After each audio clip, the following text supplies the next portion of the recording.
परम शांति बाबूजी आपका स्वागत है। और आज एक इंटरेस्टिंग क्वेश्चन के साथ हम हाजिर हुए हैं और आपसे ये जानना चाहते हैं कि व्हाट इज डेथ, मृत्यु के बाद क्या क्या बदल जाता है मनुष्य आत्मा के लिए, हम आपसे जानना चाहेंगे। देखो, मनुष्य आत्मा के लिए कोई भी मनुष्य आत्मा हो, कोई भी धर्म की हो, तो वो आत्मा शरीर से बाहर निकल जाती है ना।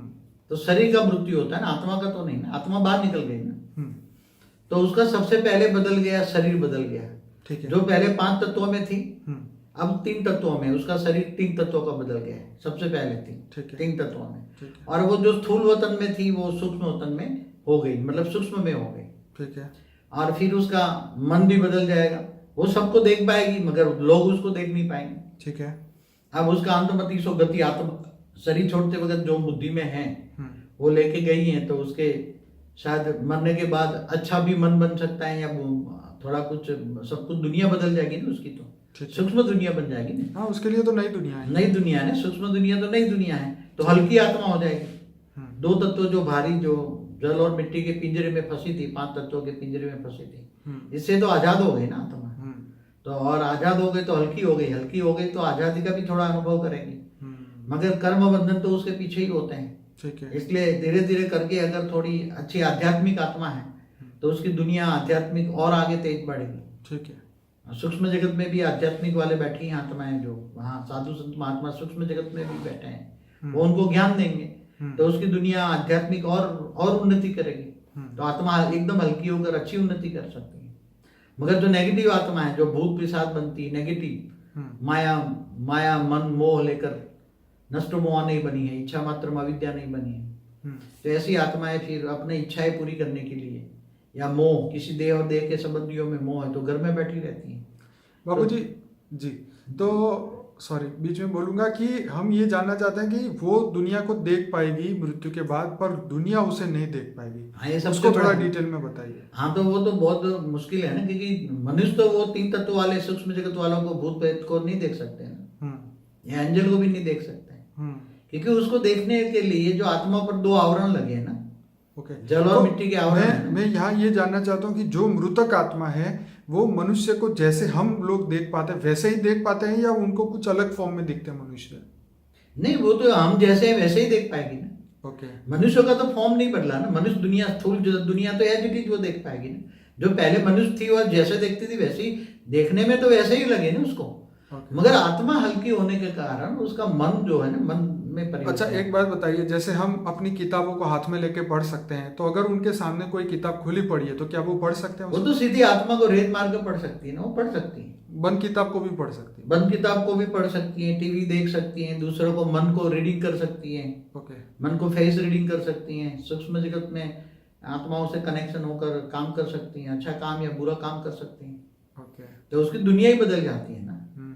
मगर जिनके अंदर वासना रही हुई है मरते वक्त, तो वो बुरी आत्मा बन जाती है वासना पूरी करने के लिए। और अच्छी आत्मा है तो आध्यात्मिक में उन्नति भी कर सकती है, उसको दोबारा जन्म न लेना हो किसी को, तो आध्यात्मिक उन्नति करने के लिए ऊपर के लोकों में भी चली जाती है, दूसरे लोक में, भूलोक से भूभुर लोक में भी चली जा सकती है। तो आप मृतक आत्मा के रिलेटिव को क्या सलाह दोगे कि उसके लिए क्या करना चाहिए? मृतक आत्माओं के जो रिलेटिव हैं उनको शोक नहीं करना चाहिए, और वो हमेशा खुद ज्ञान मार्ग में चले तो ज्ञान की वीडियो चला के रखें।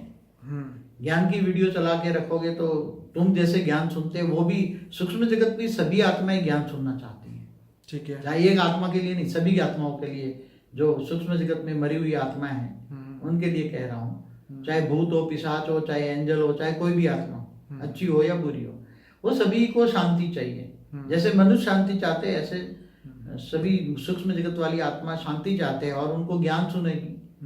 ज्ञान का वीडियो चलता होगा, तुम्हारे घर में कोई आत्मा रहती है तो वो ज्ञान का वीडियो सुनेगा, तो जैसे तुम सुनते इससे ज्यादा वो सुन पाती है, अच्छी तरह समझ पाती है। अच्छी आत्मा है तो आत्मा की कैटेगरी अच्छी है तो वो सुनेगी, तो उसको मन की शांति मिलेगी, तो वो मनुष्य को भी हेल्प करेगी, जैसे उसके घर वालों को भी हेल्प करेगी। जैसे मृत्यु के बाद पे रामायण गीता का जो पाठ बिठाया जाता है और इससे आत्मा को शांति मिले, ज्ञान। वो टेम्पररी 13 दिन के लिए वो आत्मा घर में घूमती रहती है ना। तो वो जो गरुड़ पुराण पढ़ाते हैं या जो भी उसकी विधि कराते हैं, या उसकी हड्डियों को या नदियों में, गंगा में या डालते हैं ना सब, और उसकी विधि करा जाते हैं, वो बहुत भी मैंने इस पर एक वीडियो बनाया हुआ है। आपके 2 वीडियो है इस पे, life after death part 1 and 2, वो जरूर से लोग देखिएगा क्योंकि 18 लाख लोगों ने शायद पूरा ये वीडियो आपके देखे हैं और करीबन 8000 से ज़्यादा लोगों ने लाइक भी किए हैं। तो बहुत अच्छा वीडियो है life after death part 1 and 2। हमारा ये वीडियो जब एंड होगा तो अनस्पोकन ट्रूथ का प्लेलिस्ट मिलेगा, उसमें सबसे पहला ही वीडियो ये है, तो ज़रूर से देखिए, बहुत इंटरेस्टिंग है। पर बापूजी यहाँ पे हम थोड़ा सा इसमें ये जानना चाहेंगे कि जब मनुष्य की जो डेथ होती है तो उस समय उसको कैसा फील होता है, क्या वो दुखी होती है, सुखी होती है उस समय? देखो, अगर ज्ञानी तो आत्मा है, उसको मेरे को ये शरीर तो छोड़ना ही है, तो उस आत्माओं के लिए तो उत्सव बन जाता है कि चलो ये मैं 5 तत्वों के पिंजरे से छूटी। ठीक है, वो उड़ जाना चाहती है ना, उड़ जा रहे पंछी ये। सही है। तो ये पंछी है ना, आत्मा को पंछी बोला ना। तो ज्ञानी तो आत्मा है, मुझे अब ये शरीर को छोड़ के ऊपर के लोकों में जाना है, उसके पास पावर है, ज्ञान है, वैराग है, इस दुनिया से ज्ञान है कि ये दुनिया, ये जो असली दुनिया नहीं है, झूठी काया, झूठी माया, झूठा सब संसार का नॉलेज है। तो उसको परमात्मा के पास जाने की इच्छा होती है, तो परमात्मा ऊपर रहते हैं इतना पता होता है।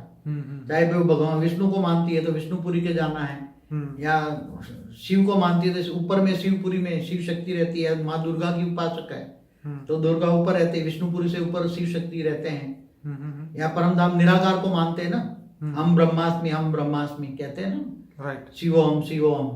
तो शिवपुरी में जाने की इसकी इच्छा होती है, ज्ञानी होते हैं तो वो उसके लिए उत्सव है। वैसे तो मैं समझता हूँ कि ये नई शुरुआत है, डेथ मतलब नई शुरुआत। नई शुरुआत माना नई दुनिया की शुरुआत है उसके लिए, तो हाँ, उसके लिए तो नई दुनिया की शुरुआत हुई ना। ये पुरानी दुनिया हो गई ना अभी, तो उसके लिए तो पुराना जन्म। तो वैसे तो बताऊं कि जिसने स्मशान गुरु है ना, उनको हमेशा ये जैसे जन्मदिन मनाते हैं ना, ऐसे मृत्यु का दिन मनाना चाहिए। मृत्यु महोत्सव में अच्छा हुआ कि चलो चली गई दूसरे लोग में, और प्रार्थना करे कि आत्मा ऊपर लोग में चले जाए, उसको ज्ञान सुनाए। और जो पापी आत्मा है, महापापी आत्मा है, देह और देह के संबंधों में मोह है, नष्टो मोह नहीं है। अगर नष्टो मोह स्मृति लब्धा हो जाएगा तो ऊपर के लोगों में जाने वाली आत्मा नहीं है, वो यहाँ घर में बैठकर भूत प्रेत बनने वाली आत्मा है। वासना भरी पड़ी है, पूरी जिंदगी गलत काम किए हुए है, तो कर्म बंधन भी आत्मा पर बहुत है, इसलिए आत्मा में बोझ बड़ा है, आत्मा के पर आवरण बड़े हैं, पापों का आवरण बहुत बड़ा है, कारण शरीर बहुत बड़ा भारी पड़ा है, कर्मों का कारण। तो वो ऐसी आत्माएं भी जा नहीं सकती, घर में बैठी रहती है या इधर उधर भटकती रहती है, दूसरों को परेशान कर रहती है, अपनी वासनाओं की तृप्ति करती है। तो ऐसे दुर्गति होती है, जिसको दुर्गति कहेंगे। इसकी बजाय आप सभी को ज्ञान दो, सभी को ज्ञान दो, सभी सूक्ष्म जगत वालों की आत्माओं को भी ज्ञान दो, आत्मस्वरूप में रहकर अलमाइटी को याद करें। सभी अलमाइटी अथॉरिटी माना, सभी आत्माओं का ग्रेट ग्रांड फादर है, उनसे परम धाम में निराकार स्वरूप में रहता है। तो आत्मा को परम प्रकाश चाहिए, परम प्रकाश लो, उससे कनेक्शन जोड़ो पावर हाउस से। तो आत्मा में पावर आई तो आसपास में जो ऐसी कोई नेगेटिव आत्माएं बैठी है आपके घर के अंदर जो परेशान कर रही हैं, तो आपके परम शांति के वाइब्रेशन फैलाओ, तो वो आत्माओं को भी परम शांति मिलेगी, तो आपको परेशान नहीं करेंगी और धीरे धीरे ये ज्ञान सुनेगी और उनके लिए भी वो मुक्ति, जीवन मुक्ति के लिए लायक बनेगी। चलिए बापूजी, ये तो आपने बहुत अच्छा समझाया कि मृत्यु दुख नहीं है, उत्सव है, और ये जरूर से लोगों को धीरे धीरे समझ में जरूर आएगा जब वो आत्मा ज्ञानी बनेगी। तो मैं सभी श्रोताओं को कहूँगा कि बापूजी का लाइफ आफ्टर डेथ का जो पार्ट 1 एंड 2 वीडियो है वो करीबन 1-1 घंटे के हैं, वो जरूर से देखिएगा। बड़ी डिटेल में बापूजी ने एक चीज़ समझाई है, यहाँ पे ज़्यादा समय ना लेते हुए सभी को फिर से कहूँगा कि इस वीडियो को लाइक करें, शेयर करें, कमेंट करें और व्हाट्सएप के माध्यम से पूरी दुनिया तक पहुंचाइए। और इस वीडियो के एंड में अनस्पोकन ट्रूथ का प्लेलिस्ट आएगा, वहां से आप अपनी जर्नी शुरू करिए। नीचे डिस्क्रिप्शन बॉक्स के अंदर और 20 प्लेलिस्ट दी हुई है, मेडिटेशन की, एलियंस के ऊपर बापूजी ने ज्ञान दिया, एंशिएंट एलियन के ऊपर समझाया है। तो अगर आप वो भी इंटरेस्ट रखते हैं तो ज़रूर देखिए, क्योंकि बापूजी ने जो ज्ञान दिया है वो वाकई में ऐसा अनबिलीवेबल है जो इस मृत्यु लोक में कोई दे नहीं पाएगा। और हम ज्ञान में लिखा गया किताबों में जी। तो ये सभी के लिए हर व्यक्ति को खुद को ही पुरुषार्थ करना होगा। बापूजी आपका बहुत धन्यवाद। परम शांति।